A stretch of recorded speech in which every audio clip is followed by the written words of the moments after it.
오늘도 주님 앞에 예배하는 사랑하는 성도들에게 하나님 주시는 구원의 은혜와 참 소망이 넘쳐나시기를 주님의 이름으로 축원합니다. 야곱은 이제 삼촌 라반과 화친 조약을 맺고 이제 가던 길을 맞아 가게 됩니다. 1절에 보면 야곱이 길을 가는데 라고 되어 있어요. 이 길을 가는 것은 앞서서 이제 함께 화친 조약을 맺으며 잠시 멈춰 섰던 것이죠. 라반은 여발 사두다라고 했고 야곱은 갈르엣이라고 하면서 그들이 그 지역에서 화친을 맺고 이제 증거의 무더기를 쌓은 후에 다시금 그 갈 길 가나안 땅을 향해 브엘세바로 향해 지금 떠나가고 있는 것이죠. 그렇게 길을 가는데 어떤 일이 벌어져요? 1절에 보면 하나님의 사자들이 그를 만난지라. 하나님의 사자들이 그를 만났다라는 거예요. 그를 만나 준 거죠. 그가 찾아가서 만난 게 아니라 지금 하나님의 사자들이 그를 찾아와 만나 주었다는 거예요. 왜 하나님의 사자들이 갑자기 그를 만나 주었겠어요? 그 길을 감에 있어서 하나님께서 다시금 그로 하여금 기억하게 하고자 하시는 바가 있기 때문이죠. 무엇을 지금 기억하게 하려고 하는 거예요? 야곱이 언제 하나님의 사자를 만났어요? 그가 베델에서 이제 형 에서를 피해 도망 나올 때 하나님께서 그를 만나 주시는 장면을 보면 사자들이 등장하죠. 창세기 28장 12절을 보면 꿈에 본즉 사닥다리가 땅 위에 서 있는데 그 꼭대기가 하늘에 닿았고 또 본즉 하나님의 사자들이 그 위에서 오르락 내리락 하고 말하고 있죠. 이 하나님의 사자들을 다시금 생각하게 된 거예요. 그 이전에 만났던 하나님의 사자들이 사닥다리를 오르락 내리락 거리고 있었다. 사실상 이거는 하나님께서 그에게 상징적으로 보여준 거죠. 사닥다리는 땅과 높은 곳을 연결해주는 역할을 해요. 사다리를 우리가 어디다 써요? 높은 곳에 올라갈 때 사용하죠. 그러니까 높은 곳과 낮은 곳을 연결해주는 역할을 하는 거예요. 여기서의 이 사다리는 뭘 의미해요? 하나님과 인간 사이를 연결해주는 데 있어서 이 사자들이 오르락 내리락 하면서 하나님의 수종을 든다라는 거죠. 하나님으로부터 보냄을 받아서 내려와서 하나님께서 맡기신 일들을 통해 사람들을 돌보는 역할을 하는 거죠. 그래서 하나님과 그 사람 사이에 수종드는 하나님의 사자들임을 보여주었던 거예요. 그랬던 하나님의 사자들이 다시금 그를 만났다. 그를 만나줌으로 인해서 이 지금 베델에서 만난 하나님과 하나님께서 해주신 그 약속을 다시금 상기하게 하는 거예요. 그가 지금 돌아갈 곳은 어디예요? 가나안 땅 아버지의 집이죠. 그 아버지의 집에 가는 데 있어서 정말 하나님께서 약속하신 땅이에요. 하나님께서 약속해 주셨던 그 땅이에요. 뭐라고 약속해 주셨어요? 28장 13절에 보면 여호와께서 그 위에 서서 이르시되 나는 여호와니 너의 조부 아브라함의 하나님이요 이삭의 하나님이라. 내가 누워있는 땅을 내가 너와 내 자손에게 주리니 말씀하셨죠. 누워있는 그 땅, 가나안 땅을 야곱과 그의 자손들에게 주겠다 말씀해 주셨어요. 그러므로 지금 비록 그가 그 땅을 떠나고 있지만 에서의 그 살기 든든한 그것을 피해 도망가고 있지만 하나님께서 뭐라고 말씀하세요? 이 땅을 너에게 줄 것이다 하면서 15절에 가면 내가 너와 함께 있어 내가 어디로 가든지 너를 지키며 너를 이끌어 이 땅으로 돌아오게 할지라 말씀하십시오. 다시 돌아오게 할 것이다. 그래서 그 약속대로 하나님께서 지금 라반의 집에 거하고 있을 때 돌아가라 말씀하셨어요. 그래서 떠나가고 있는 거예요. 이 명령과 약속을 따라서 돌아가고 또 하나님의 축복을 이루기 위해 돌아가는 데 있어서 문제가 하나 있어요. 형 에서가 여전히 야곱의 마음에는 두려운 존재가 되고 있어요. 내가 돌아갔을 때 형이 어떻게 나를 대할까, 대우할까, 그것을 미처 알지 못해요. 형의 마음이 어떠한지 알지 못해요. 사실상 어머니 리브가가 야곱을 보낼 때 뭐라고 말했어요? 형의 그 화가 누그러지면 며칠 후에 내가 사람을 보내 돌아오게 하겠다 얘기했던 거죠. 그런데 그 형의 화가 좀처럼 누그러들지 않았어요. 그래서 그의 어머니 리브가가 죽게 된 거죠. 에서의 화가 누그러지기 전에 엄마가 먼저 하나님 앞에 부름을 받아서 떠나게 됐어요. 그러니 이제 형의 마음 상태가 어떤지 알 수 없어요. 뭐 가까이 있었다면 어느 정도 소문이라도 들을 수 있었죠. 지금 이 거리가 바단 아람부터 가나안 브엘세바까지 800km예요. 750에서 800km예요. 그러니 소식이 오고 갈 수 없는 그런 시대에 형 에서의 마음이 어떤지 모르죠. 그런 채로 지금 돌아가는데 하나님의 사자가 그를 만나 주셨다는 거예요. 그러니 그 마음이 어느 정도 이제는 확신을 가지고 하나님께서 분명히 하신 말씀은 이 땅으로 돌아오게 할 것이고 28장 15절 마지막에 하시는 말씀이 뭐예요? 내가 내게 허락한 것을 다 이루기까지 너를 떠나지 아니하리라 말씀하십니다. 너를 떠나지 않을 거다. 너를 지켜줄 거다. 약속하고 계시기 때문에 이제 이 하나님의 사자를 만나면서 다시금 그 마음에 확신을 가지는 거예요. 하나님이 나와 함께하고 계시는구나. 하나님께서 나로 하여금 다시금 그 땅으로 돌아가게 하시는구나. 나에게서 그 모든 것을 이루기까지 하나님께서 나를 결코 떠나지 아니하시는구나. 이걸 이제 마음에 다시금 확신하게 되는 거예요.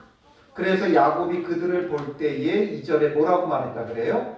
이는 하나님의 군대라. 하나님의 군대라. 하나님의 군대라.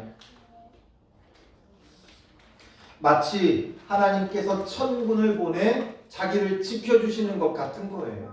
하나님의 사자가 자기를 만나주고 자기와 함께 해주고 그러므로 하나님의 천군이 나를 위하여 싸워줄 하늘의 군대, 천군이, 하나님의 군대, 천군이 지금 나와 함께 하는구나. 정말 말로가 아니라 실제적으로 천군만마를 얻은 듯한 그 마음이 야곱에게 찾아온 거예요. 그러니까 하나님의 군대다 말하죠. 하나님의 군대, 여기서 말하는 군대라는 건 마하네라는 거예요. 마하네는 군대뿐만 아니라 때를 이룬 것을 마하네라고 말을 해요. 그래서 이제 그 땅을 야곱이 뭐라고 불러요? 마하나임이라고 부르죠. 마하나임은 마하나의 쌍수형이라고 해요. 쌍수형. 히브리 이 문법인데 쌍수형. 그러니까 둘을 말하는 거예요. 그러니까 군대 하나가 아니라 군대 둘로 보는 거죠. 군대 두 때, 군대 두 진영. 그래서 마하나임 말을 하는 거예요. 그러니까 그 두 때, 두 진영이라는 건 뭐예요? 그 두 진영이 나를 앞뒤로 둘러쳐서 나를 보호한다 이거예요. 그래서 지금 야곱의 이 입장은, 야곱이 서 있는 이 자리는 뒤에는 누가 있어요? 라반이 있고 앞에는 누가 있어요? 에서가 있는 거예요. 뒤에는 라반, 앞에는 에서. 그러니 그 앞뒤를 가려서 두 진영이 하나님의 천군, 천국의 군대, 하나님의 군대가 앞뒤로 진을 치고 나를 지금 보호하고 있다. 이 고백을 하고 있다는 거죠. 시편 34편 7절에 보면 이렇게 기록해요. 여호와의 천사가 그를 경외하는 자를 둘러 진치고 그들을 건지시는도다 말하죠. 마치 천사가 둘러 진을 치듯이 지금 야곱은 이걸 느끼는 거예요. 하나님의 군대가 나를 앞뒤로 둘러 진을 치고 앞에는 에서, 내가 지금 가야 할 가나안 땅에 있는 에서, 그리고 뒤에는 나를 미워했던 라반, 비록 화친 조약을 맺기는 했지만 또 어떻게 될지 모르는 라반. 그래서 그 라반과 에서 사이에 끼어 있는 자기에게 하나님의 군대가 앞뒤로 둘러 진을 치고 있다. 이게 바로 마하나임의 고백이에요. 이 고백을 성경이 왜 기록해요? 이걸 보면 지금 누구의 상황과 비슷해요? 항상 창세기를 볼 때는 뭘 염두에 두라고 했어요? 출애굽한 이스라엘 백성. 그들의 입장에서 먼저 봐야 되는 거예요. 지금 이 창세기는 출애굽했던 이스라엘 백성을 위해 모세가 기록한 거예요. 그러니 그 출애굽한 백성들에게 마하나임의 하나님을 가르쳐주기 위해 이걸 기록하는 거예요. 야곱이 이랬다더라 이게 아니에요. 옛날 옛적에 호랑이 담배 피던 시절에 이런 일들이 있었다. 어떤 재미와 즐거움과 감동을 주기 위해 기록해 놓은 것이 아니라 이것을 통해 전하고자 하는 메시지가 뭐냐라는 거예요. 야곱이 뒤에는 라반이 있었고 앞에는 에서가 있을 때 하나님은 마하나임을 출동시켜서 앞뒤로 둘러 보호하셨다. 그러니 오늘 우리도 마찬가지지 않느냐. 출애굽한 우리에게 뒤에는 누가 있어요? 애굽 군대가 있죠. 바로가 있어요. 애굽이 있고 바로가 있어요. 그리고 앞에는 뭐가 있어요? 자기가 가야 할 가나안 땅 안에 아모리 족속을 비롯한 7 족속이 가나안 원주민이 버티고 자리하고 있다는 거예요. 야곱이 지금 가나안 땅으로 돌아가려고 할 때 형 에서에 대한 두려움 때문에 주저하고 있었는데 마하나임을 하나님께서 출동시켜서 앞뒤로 그를 둘러 진치며 보호하셨듯이 오늘 우리도 비록 뒤에는 바로가 있고 앞에는 가나안 족속들이 있다 할지라도 하나님의 천군이 우리를 앞뒤로 둘러 진을 치며 보호하고 있다. 그러니 두려워하지 말고 강하고 담대함을 가지고 나아가라. 이 메시지를 지금 던져주고 있는 거예요. 그리고 이제 수천 년을 걸쳐 오늘 이 말씀을 읽는 우리에게도 봐라 얼마나 확실하냐. 야곱 때에 이러했고 그리고 출애굽 때에 이러했던 하나님은 여전히 신실하시고 변함이 없으신 하나님이시다. 그러니 지금 오늘을 살아가는 우리 저와 여러분들에게도 동일하게 우리가 고난당할 때 하나님은 마하나임을 출동시키신다라는 거죠. 그래서 앞에 우리가 무엇을 걱정하고 염려하고 두려워하든지 또 뒤에 과거에 어떤 일이 우리의 발목을 잡는다 하여도 하나님은 마하나임을 통해 하나님의 군대를 통해 우리를 둘러 진치며 지키시고 보호하신다라는 이 사실을 우리에게 지금 전해주고자 하는 거예요. 이 길을 가는 야곱을 통해 출애굽한 이스라엘 백성이 교훈을 얻었고 이제 오늘 우리는 이 둘을 통해 더욱 확신할 수 있는 거예요. 한 번이 아니라 2차례 그리고 3차례 여러 차례 해서 결국 오늘 우리의 이르기까지 하나님의 군대는 마하나임 2때를 이루며 우리를 앞뒤로 둘러 보호하고 지켜주시는 거예요. 그러니 우리가 무엇을 두려워합니까? 무엇에 얽매여 있습니까? 마하나임을 출동시키는 하나님이에요. 군대를 앞뒤로 보내 우리를 둘러 진치고 지키시고 보호하시는 그 하나님을 바라볼 수 있는 믿음의 눈이 필요한 것이죠. 그렇다면 이제 야곱은 이것을 가지고 이 사실을 가지고 담대하게 나아가면 돼요. 그런데 이제 그 이후의 것은 달라요. 그 이후의 모습은 달라요. 한번 보세요. 3절에 보면 야곱이 세일 땅 에돔들에 있는 형 에서에게로 자기보다 앞서 사자들을 보내며 그들에게 명령하여 이르되 너희는 내 주 에서에게 이같이 말하라. 먼저 사자들을 보내 사신들을 보냈다라는 거죠. 왜 그러합니까? 이제 형의 마음을 형의 의중을 좀 살펴보려고 하는 거죠. 형이 어떤 마음 가운데 있는가? 그걸 지금 살펴보기 위해 사람들을 보내면서 뭐라고 말하라는 거예요? 내가 라반과 함께 거류하며 지금까지 머물러 있었사오며 내게 소와 나귀와 양떼와 노비가 있으므로 사람을 보내어 내 주께 알리고 내 주께 은혜 받기를 원하나이다 하라 하였더니 기록하고 있죠. 무엇을 강조해요? 라반과 함께 거류하고 있었던 거 알고 있었을 거예요. 그러면서 강조하는 건 야곱에게 소와 나귀와 양떼와 노비가 있다라는 걸 지금 말하고자 하는 거죠. 즉 야곱이 빈손으로 돌아온 게 아니라 부자가 돼서 지금 돌아왔다 이걸 전해요. 왜 부자가 돼서 왔다는 걸 전해요? 왜냐하면 형을 안심시키려고 하는 거예요. 그가 정말 아무것도 없이 왔으면 어떤 생각을 하겠어요?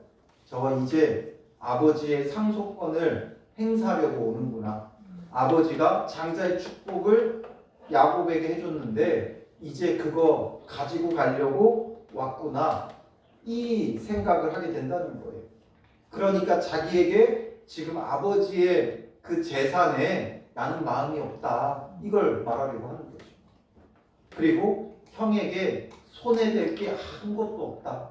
내가 이렇게 많은 걸 갖고 왔으니 오히려 형과 함께 나누고 형이 이 많은 것을 얻을 수 있다. 정말 이것을 통해 이제 함께 이 부유함을 공유하자 이거죠. 내게 다 형께 아닙니까? 형님 이거 함께 누리죠. 이런 지금 뉘앙스로 이렇게 말하고 있는 거예요. 그랬는데 그 사자들이 그렇게 해서 야곱에게 갔다가 돌아와서 보고하는 게 뭐예요? 우리가 주인의 형 에서에게 이른즉 그가 400명을 거느리고 주인을 만나려고 오더이다. 400명을 거느리고 오고 있다 이거예요. 400명. 어마어마한 숫자를 이끌고 나오고 있어요. 그러니까 에서도 굉장히 강력한 자가 되어졌어요. 칼을 의지하는 자였기에 그 칼로 일어섰고 굉장히 힘있고 강한 지도자가 되어 있는 거죠. 400명을 거느리고 온다는 거예요. 이럴 때 형이 왜 400명을 이끌고 오는가? 사실 이게 중요하잖아요. 그런데 야곱은 형이 어떤 의도로 이렇게 몰고 오는지도 몰라요. 정말 야곱을 환영해 주기 위해 400명을 이끌고 나올 수도 있죠.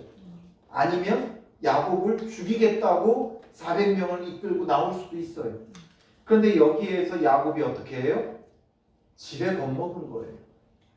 아, 형이 나를 죽이려고 하는구나.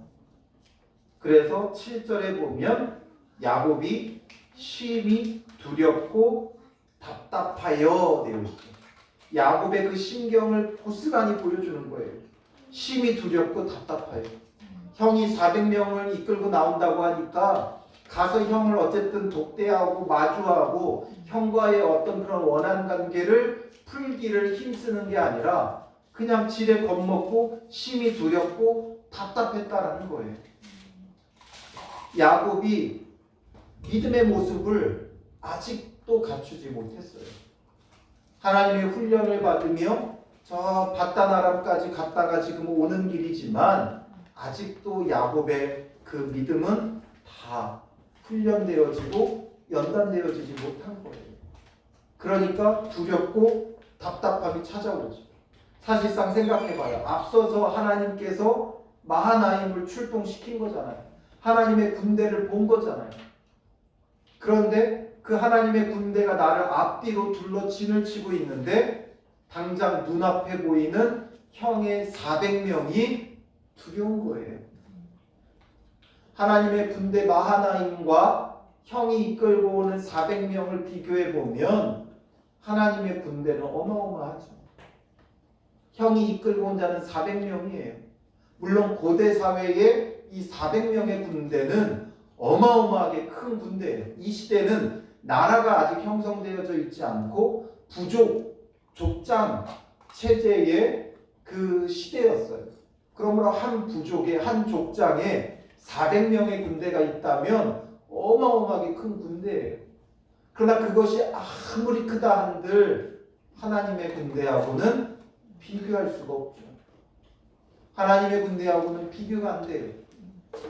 그러나 당장 눈앞에 보이는 이 400명이 너무 두려운 거예요. 우리가 주님 앞에 나와서 말씀 듣고 기도할 때는 정말 세상을 뒤집어 엎어놓을 것 같아요. 무엇이 다가온다 해도 두렵지 않고 염려가 되지 않고 걱정이 되지 않아요. 가서 믿음으로 하면 된다. 나를 지키시는 하나님이 계신다. 어디를 가든지 나를 떠나지 아니하시고 무소부재의 하나님께서 어디나 계신 하나님께서 나를 지켜주시고 보호하신다라는 것을 확신해요. 그리고 심지어 어떤 믿음까지 갔냐면 죽으면 천국 간다 이 믿음까지 가죠. 이 세상이 나를 죽인다 할지라도 내 생명을 빼앗는다 할지라도 내 영혼은 어떻게 하지 못한다.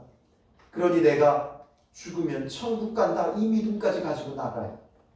그런데 막상 삶 속에 들어가 보면 어때요? 조그마한 하나도 두려움으로 우리 마음 가운데 자리 잡으면 어찌하지 못하는 거예요. 교회 안에서 함께 예배하고 눈을 감고 기도할 때 막 부르짖고 외치면서 죽으면 죽으리라. 내 생명도 주님께서 달라 하시면 십자가에 놓겠다. 우리가 고백하지만 막상 그 삶의 문제가 내 눈앞에 다가오면 닥쳐오면 우리는 아무것도 하지 못하는 존재가 되는 거예요. 강함과 담대함으로 나아가지만 뭐 하나만 날라와도 돌조가리 하나만 날라와도 우리는 잔뜩 웅크리고 눈을 감아요. 그게 바로 우리의 존재예요. 우리가 주를 위해 십자가의 생명을 내놓겠다고요? 죽으면 죽으리라 일사각오를 한다고요? 아니요. 막상 삶 속에 들어가서 자그마한 것 하나에도 벌벌 떠는 게 우리의 모습이에요. 그러니 지금 야곱이 그런 우리의 모습을 여실히 보여주는 거예요. 야곱이 비겁하다? 아니요. 사실 우리보다 더 대단해요. 그래도 야곱은 400명이나 지금 쫓아왔잖아요. 400명이나 지금 쫓아오고 있으니까 두려울 만도 하죠. 우리는 400명이 아니라 한 사람만 칼을 들고 설쳐도 우리는 두려워해요. 난리가 나요. 경찰 부르고 난리가 나죠. 그러니 지금 야곱이 비겁한 게 아니라 그보다 더 비겁한 우리의 모습을 보라는 거죠. 하나님께서 마하나임으로 진을 둘러치고 우리를 보호하고 있음에도 불구하고 삶 속에 두려워하고 있고 걱정하고 있고 염려하고 있는 우리의 믿음은 도대체 어디 있느냐라는 거예요. 그래서 야곱이 힘이 두렵고 답답할 수 있죠. 그래서 기도했습니까? 아니에요. 뭐부터예요? 자기와 함께한 동행자와 양과 소와 낙타를 두 떼로 나눠요. 자기의 모든 소유를 두 떼로 나눠요. 그리고 뭐라 그래요? 8절에 이르되 에서가 와서 한 떼를 치면 남은 한 떼는 피하리라 말하죠.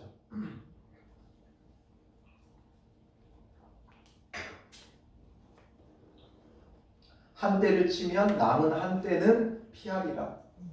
어떻게든 지금 살아보자. 뭔가 야곱의 대단한 지혜죠.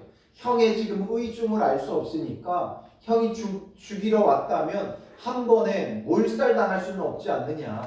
그러니 두 떼로 나눠서 먼저 앞에 떼가 가고 그 다음 떼가 따라가면 앞에 가고 있는 그 떼를 치면 당연히 뭐예요? 그 뒤에 있는 떼도 치겠다는 거죠. 앞에 있는 떼를 칠 때 나머지 뒤는 도망가자. 그리고 앞에 있는 떼를 치는 게 아니라 환영하고 맞이해주면 우리가 그냥 가서 맞이하면 된다. 세상적으로는 굉장히 지혜로운 방법이에요. 놀라운 방법이에요. 그러나 이것이 믿음의 사람에게도 지혜로운 것이냐라는 거예요. 하나님의 약속은 지금 가나안 땅을 떠나올 때부터 계속 야곱과 함께하고 있어요. 너를 다시 돌아오게 할 것이고 너와 함께 할 것이고 이 모든 것을 이루기까지 떠나지 않을 것이다 말씀해 주셨잖아요. 그리고 앞에서 하나님의 사자를 보내서 다시 이것을 상기시켜 주시고 기억해 하신 거예요. 잊어버리지 마. 베델에서 내가 너를 만나 주었던 것 잊어버리지 마. 이거죠. 잊어버리지 마. 내가 너와 함께하고 있다. 내가 어디를 가든지 내가 지켜줄 것이다. 다시 돌아오게 될 것이고 모든 것을 이루기까지 나는 너를 떠나지 않는다. 하나님께서 친절하게 다시금 상기시켜 주셨음에도 불구하고 야곱은 자기의 지혜와 자기의 생각과 자기의 방법을 더 의지하고 있는 거예요. 하나님, 내게 어떤 길을 보여주시겠습니까? 주님, 형이 400명을 이끌고 온다고 하는데 주님, 저는 어떻게 해야 됩니까? 나를 지켜주신다고 하셨던 주님, 내가 나아갑니까? 멈춰 섭니까? 어떻게 해야 됩니까? 주님의 뜻을 구해야 되는 거죠. 그런데 지금 야곱은 자기의 지혜와 자기의 방법으로 두 떼를 나누면서 피해보고자 하고 있죠. 우리가 피하는 것으로 해결되지 않아요.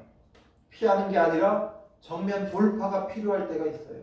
지금 야곱에게는 피할 때가 아니라 정면 돌파할 때예요. 처음에 가나안 땅을 떠나올 때는 피해야 할 때였어요. 그렇지 않으면 에서에 의해 죽임당할 수밖에 없기 때문에 라반에게로 피해야 할 때였어요. 그러나 지금은 돌아가라 하셨기에 정면 돌파할 때가 되어진 거예요.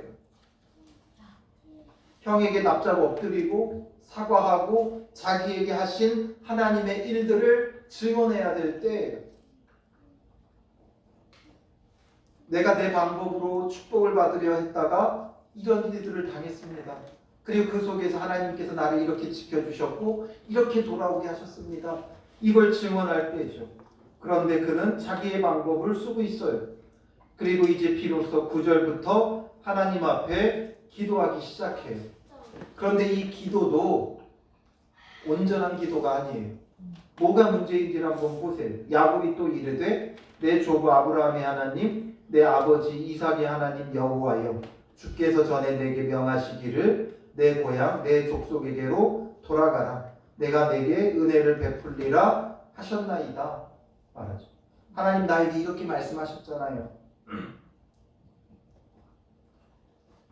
그래서 내가 10절에서 보면 나는 주께서 주의 종에게 베푸신 모든 은총과 모든 진실하심을 조금도 감당할 수 없사오나 내가 내 지팡이만 가지고 이 요단을 건넜더니 지금은 두 때나 이루었나이다. 하나님께서 약속하신 대로 지금 그가 돌아가고 있고 하나님의 그 약속대로 지금 이렇게 어마어마한 축복을 내가 받아서 가고 있다라는 거죠. 그러면서 11절에 내가 주께 간구하오니 내 형의 손에서 에서의 손에서 나를 건져내시옵소서. 내가 그를 두려워함은 그가 와서 나와 내 처자를 칠까 겁이 나기 때문입니다. 정말 솔직히 토로하는 거죠. 하나님 앞에 뭔가 가식적으로 기도하지 않아요. 하나님 나 너무 두려워요. 이거죠. 왜냐하면 지금 형이 와가지고 내 처자들을 다 칠까 겁납니다. 솔직하게 토로하는 거예요. 그러면서 주께서 말씀하시기를 내가 반드시 내게 은혜를 베풀어 내 시로 바다에 셀 수 없는 모래와 같이 많게 하리라 하셨나이다 말하죠. 하나님께서 말씀하신 그 언약과 그 약속을 다시금 붙들고 기도해요. 이건 분명 잘하고 있는 거예요. 이 내용이 다 뭐예요? 아까 말했던 28장 13절부터 15절에 하나님의 언약이고 하나님의 약속이었어요. 하나님의 그 약속을 붙잡고 기도하는 건 너무나 잘하고 있는 거예요. 두렵다는 거 인정하고 하나님 나의 상황이 이러합니다. 두렵습니다. 심히 떨립니다. 나를 건져주십시오. 기도하는 거 잘하고 있는 거예요. 그런데 문제는 어디에 있어요? 뭐가 문제라고 보세요? 9절에 보면 내 조부 아브라함의 하나님, 내 아버지 이삭의 하나님 여호와여 말하고 있죠. 그가 지금 간구하고 있는 건 아브라함의 하나님, 이삭의 하나님이에요. 하나님께서 28장에서 그렇게 약속해 주신 것은 내가 이제 더 이상 아브라함의 하나님이 아니고 이삭의 하나님이 아니고 이제부터는 내가 너의 하나님이 되겠다 이거예요. 이제는 너의 하나님이 되겠다 말씀하고 계셔요. 아브라함에게 하나님이 되어 주었고 이삭에게 하나님이 되어 주었고 이제는 너의 하나님이 되어 주겠다 하나님은 말씀하고 계시는 거예요. 이 약속의 이 언약의 핵심은 이제부터는 내가 너의 하나님이 되겠다 이거죠. 이제부터는 야곱의 하나님이라 일컬음을 받겠다라는 거예요. 그런데 이것이 아직도 야곱에게는 온전히 받아들여지지 않은 거예요. 그래서 아브라함의 하나님, 이삭의 하나님 이렇게 해주십시오. 그게 아니라 나의 하나님이 되어줬어야죠. 나의 하나님.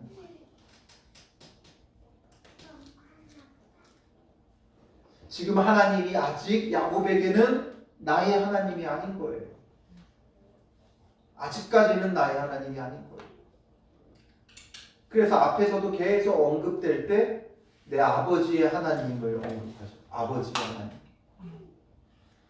이제는 나의 하나님이 되어져요. 그렇지 않으니까 여전히 두려운 거예요. 마하나임이 나를 둘러 진을 쳐도 여전히 두려운 거예요. 왜냐하면 나의 하나님이 아닌가 봐요. 여러분 오늘 우리의 믿음과 신앙은 나의 하나님으로 고백되어져야 돼요. 아브라함의 하나님이셨고 이삭의 하나님이었고 야곱의 하나님이었고 다윗의 하나님이었고 이제 그 하나님이 예수 그리스도를 보내셔서 그 예수님을 믿는 나의 하나님, 그 예수 그리스도를 믿음으로 나의 하나님을 고백할 수 있어야 되는 거예요. 우리의 신앙은 철저히 나의 하나님으로 고백되어져야 돼요. 성경에 기록되어 있는 하나님이 아니라 성경에 기록되어 있는 하나님이 아니라 우리 교회의 하나님이 아니라 목사님의 하나님이 아니라 아버지의 하나님이 아니라 어머니의 하나님이 아니라 나의 하나님이 되어줘야 한다는 거죠. 우리가 어떻게 이 자리에 왔는지 몰라요. 그러나 다들 누군가의 하나님을 보고 이 자리에서 주님을 믿게 되는 거예요. 그리고 이제 그 누군가의 하나님이 나의 하나님이 되어야죠. 나의 하나님으로 고백되어져야 돼요. 여러분들의 고백은 그 고백이 되고 있습니까? 어느새 이제 우리 오후 예배가 어른보다 학생들이 더 많아요. 우리 학생들 다 모태신앙이죠. 부모님의 손을 잡고 교회 발을 딛기 시작했어요. 그러나 이제 그 부모님의 하나님이 아니라 나의 하나님이 되어줘야 돼요. 내 입술로 고백되어져야 되고 나의 믿음으로 가야 돼요. 엄마 아빠가 교회를 이끌고 가니까 교회에 가는 게 아니라 이제는 나의 믿음으로 나의 하나님을 만나러 가야죠. 엄마의 하나님 만나러 가는 건 아니라 아빠의 하나님 만나러 가는 게 아니라 나의 하나님을 만나러 가야 돼요. 우리 모두가 이제는 나의 하나님을 만나는 자가 되어지고 그러므로 이제 두려움을 넘어 마하나임이 나를 둘러 침치고 있으므로 항상 강하고 담대한 믿음의 사람이 되어지셔야 하는 것이죠. 그래서 이것을 통해 지금 이스라엘 백성에게도 이걸 보여주고 있는 거예요. 염려하지 말아라. 너희가 원리적으로 교리적으로는 하나님을 알지만 이제 너희의 하나님이 되어야 한다. 너희가 아브라함의 후손이라는 것만 자랑하지 말고 아브라함의 하나님이었고 이삭의 하나님이었고 야곱의 하나님이었고 이제 너희 한 사람 한 사람의 하나님인 것을 고백하라라는 거죠. 그래서 하나님께서 이스라엘 백성이 이제 가나안 땅에 들어갈 때 말씀하시는 게 뭐예요? 여호수아 1장 6절에 보면 강하고 담대하라. 너는 내가 그들의 조상에게 맹세하여 그들에게 주리라 한 땅을 이 백성에게 차지하게 하리라 말하면서 여호수아 1장 9절로 한번 가볼까요? 내가 내게 명령한 것이 아니냐. 강하고 담대하라. 두려워하지 말며 놀라지 말라. 내가 어디로 가든지 내 하나님 여호와가 너와 함께하느니라 하시니라. 이것이 바로 나의 하나님인 것이 고백되어져야 하는 것이죠. 나의 하나님인 게 고백되어지면 강하고 담대할 것이고 두려워하지 않을 것이고 놀라지 않을 것이고 어디로 가든지 하나님께서 나와 함께 하심을 고백한다면 우리의 삶의 모든 염려와 걱정은 떠나가는 거예요. 우리의 모든 삶의 염려와 걱정이 떠나가고 강하고 담대함을 가지고 우리의 모든 삶을 넉넉히 이기는 자가 되려면 나의 하나님으로 고백되어져야 하는 것이죠. 그래서 우리의 신앙은 이제 나의 하나님을 찾고 나의 하나님을 구하고 나의 하나님을 고백해야 돼요. 여러분들은 사모하세요. 주님, 나의 하나님이 되어 역사하여 주시옵소서. 우리가 성경의 그 인물들을 통해 그들의 하나님을 보아왔죠. 그러니 이제 그 하나님이 나의 하나님이 되어 주셔서 성경에만 일어나는 일들이 아니라 오늘 내 삶에 이루어지는 하나님의 구원의 역사가 되게 하옵소서. 또 우리가 다니엘 기도하면서 여러 간증을 듣죠. 저 사람에게 저렇게 역사하셨던 하나님, 이제는 나의 하나님이 되어 주셔서 나의 간증이 되게 하옵소서. 내가 주의 말씀 붙잡고 기도하며 주님 앞에 거룩하게 세워지며 나의 하나님을 고백하고 나의 하나님을 내 삶 속에 경험하고 나의 간증이 되게 하옵소서. 남의 간증 들으면서 때로는 정말 얼마나 눈물이 나와요. 그 삶을 생각해 보면 절로 모르게 눈물이 흘러요. 그 사람의 그 삶에 감동받아 눈물을 흘릴 게 아니라 내 삶에 그러한 간증이 있어야 되는 거죠. 나의 하나님을 통한 나의 하나님께서 내게 역사하심을 우리가 간증하는 나의 하나님을 고백하는 믿음의 사람들이 되시기를 주님의 이름으로 축원합니다. 기도하겠습니다. 살아계신 아버지 하나님, 하나님께서 마하나임을 보내 우리를 둘러 침치고 보호하셔도 여전히 우리의 눈앞에 벌어지는 일들로 인해 염려하고 걱정하고 두려워합니다. 우리의 믿음 없음을 용서하여 주시고 이제는 성경에만 기록되어 있는 하나님이 아니라 아브라함의 하나님, 이삭의 하나님, 야곱의 하나님이 나의 하나님으로 고백되어지는 믿음의 사람들 되게 하여 주셔서 나의 하나님을 찾고 부르며 기도하며 강하고 담대하게 일어설 수 있는 믿음의 사람들 되게 하시고 우리가 또한 주님의 군대가 되어 이 세상 속에 하나님 나라를 이루어가는 믿음의 사람들이 되게 하옵소서. 예수 그리스도를 통해 주님의 백성, 주님의 자녀 삼아 주셨사오니 나의 하나님을 날마다 고백하며 나아가는 믿음의 사람들이 될 수 있도록 인도하여 주시옵소서.